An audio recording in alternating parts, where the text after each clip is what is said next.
Tiefschneefahren. Was ist der Schlüssel zum freudvollen Skifahren im Tiefschnee? Die Königsdisziplin ist trotz breiter Ski für viele immer noch mehr Krampf als Freude. Warum ist das so und warum tun sich so viele gute Pistenfahrer im Tiefschnee schwer? Grundsätzlich gilt festzuhalten, dass das Fahren im Gelände keine spezielle Technik erfordert, sondern auf den wichtigsten Skigrundlagen aufbaut. Ich kann Ihnen kein Geheimrezept geben, mit dem Sie plötzlich entspannt über Tiefschneehänge schweben, aber ich kann Ihnen helfen, ein paar Sachen etwas besser zu verstehen, damit Sie gängige Fehler vermeiden können. Im Gegensatz zur perfekt präparierten Piste ist der Untergrund im Tiefschnee weich. Wir sinken ein und können unsere Ski nicht einfach in die Kurven drehen. Dieses Gefühl des im Schnee Feststeckens führt dann oft dazu, dass versucht wird, die Ski mit Kraft in die Kurve zu zwingen. Wir reißen, verlieren die Balance und sind nach wenigen Schwüngen mit der Kraft am Ende.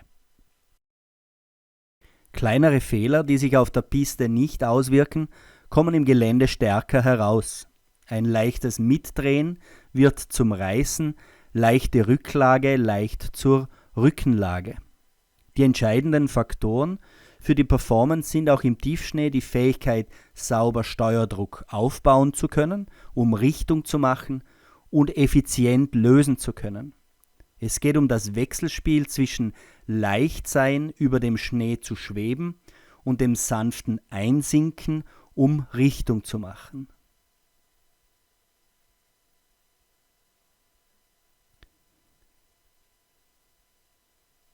Um Richtung machen zu können und um aus dem weichen Schnee wieder herauszukommen, muss ich diesen jedoch zuerst zusammendrücken. Der perfekte Powder ist in seiner Konsistenz locker und leicht.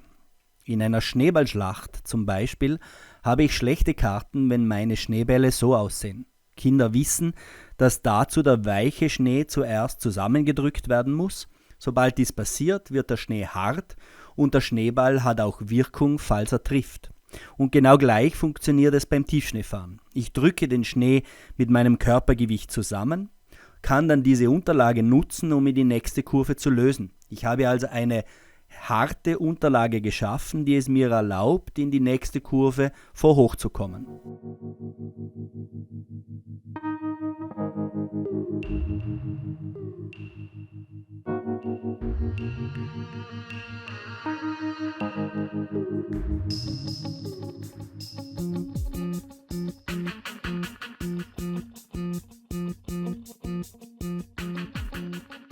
Was sich ändert im Tiefschnee, ist, dass ich mein Bewegungstempo an den Schnee und seine Konsistenz anpassen muss.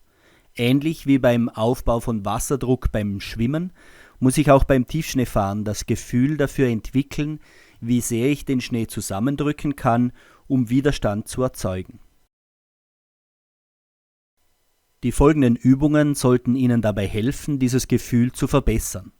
In der ersten Übung fahren wir schräg auf einer Piste mit etwas Neuschnee und drücken ein Bein nach dem anderen nach unten, um zu sehen, wie stark unsere Ski einsinken oder wie lange es dauert, bis ich einen Widerstand spüre. Dies wird von Ihrem Bewegungstempo, der Konsistenz des Schnees und von Ihrem Ski abhängen. Ein breiter Geländeski erzeugt mehr Widerstand und wird weniger einsinken wie ein schmaler Pistenski. Versuchen Sie, Ihr Bewegungstempo zu variieren und an den Schnee anzupassen. Je weicher der Schnee, umso weicher sollten auch unsere Bewegungen sein.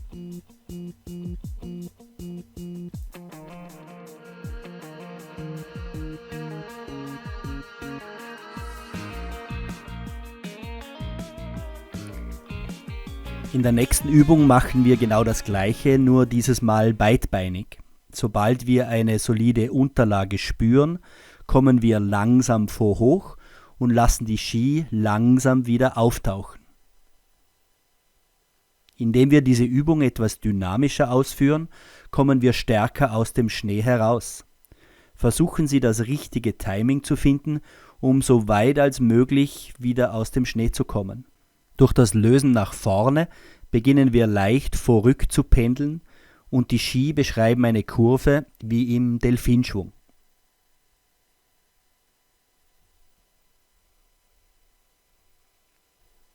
Beide Übungen sollten uns dabei helfen, unser Timing und unser Gefühl für den Schnee zu verbessern.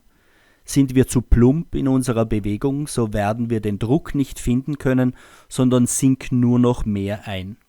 Genauso, wenn wir versuchen, durch Neuschnee zu stapfen. Wir werden es nicht so machen, sondern vorsichtig und mit Gefühl. Wir geben langsam das Gewicht auf ein Bein, spüren, wie wir etwas einsinken, Halt finden und machen dann den nächsten Schritt. Und dies ist im Grund genau das Gleiche, das passiert, wenn wir im Tiefschnee den Schnee unter unseren Skiern zusammendrücken. Wir sinken ein, drücken unsere Beine langsam nach unten, bis wir einen festeren Untergrund spüren, den wir dann wieder zum Lösen nutzen. Wir machen dies nicht hektisch, sondern langsam und mit Gefühl. Schauen wir uns nochmal an, wie wir es nicht machen sollten. Der Skifahrer hier bleibt statisch, es kommt zu keiner Entlastung und die Ski müssen durch Andrehen des Oberkörpers in die Kurve gezwungen werden. Fehlt mir das Gefühl für das Zusammendrücken des Schnees und die Entlastung, so muss ich andere Wege finden, um die Ski in die Kurve zu bringen. Was hier im Flachen zwar halbwegs funktioniert hat, muss deswegen nicht richtig oder am effizientesten sein. Im Gegensatz zum leichten Spiel mit den Kräften kommt es hier zu eher unangenehmen Verwindungen. Die Ski stecken im Schnee fest, während wir mit dem Oberkörper versuchen, die Kurve auszulösen. Dies wirkt sich dann negativ auf Knie und Rücken aus. Sollten Sie das Gefühl haben, dass Tiefschneefahren schlecht für Ihre Knie ist, so sollten Sie mir dringend eine E-Mail schreiben und zu einem Training nach Schrunz kommen. Das vollständige Video findet ihr auf sofaski.com. Einfach unten dem Link folgen. Dort gibt es auch eine Erinnerungskarte zum Download, auf der die wichtigsten Punkte und Übungen nochmal für die Piste zusammengefasst sind. Danke fürs Zuschauen und fürs Weitersagen.